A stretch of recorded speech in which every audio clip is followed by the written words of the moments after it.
یه کوه بیرم سایش افتاده رو جانم، چشمام پر از شکست عشق، زخم پنهون تو سینه‌ام.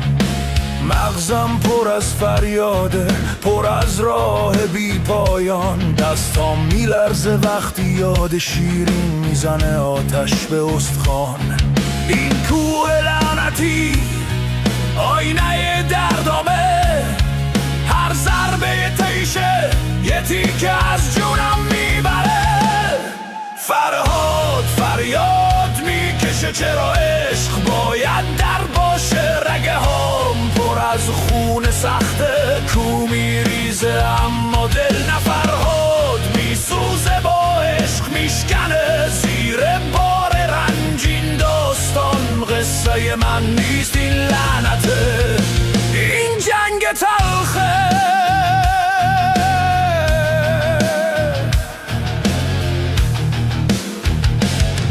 شبها با سایه شیرین تو ذهنم حرف میزنم، اون میخنده اما دنیا از پشت میزنه چکم.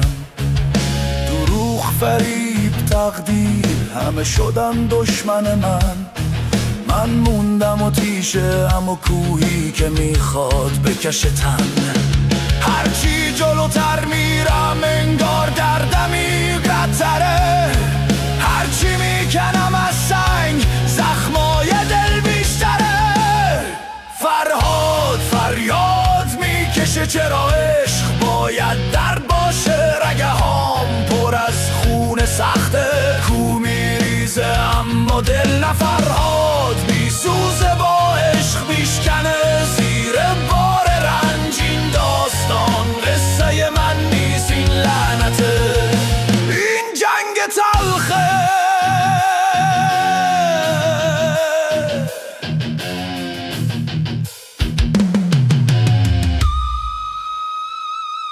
تیشه میخوره به سنگ، هر ضربه یه فریاد، زمین میلرزه زیر پام، دل میلرزه بیشتر از کو. شیرین صدات هنوز تو گوشمه،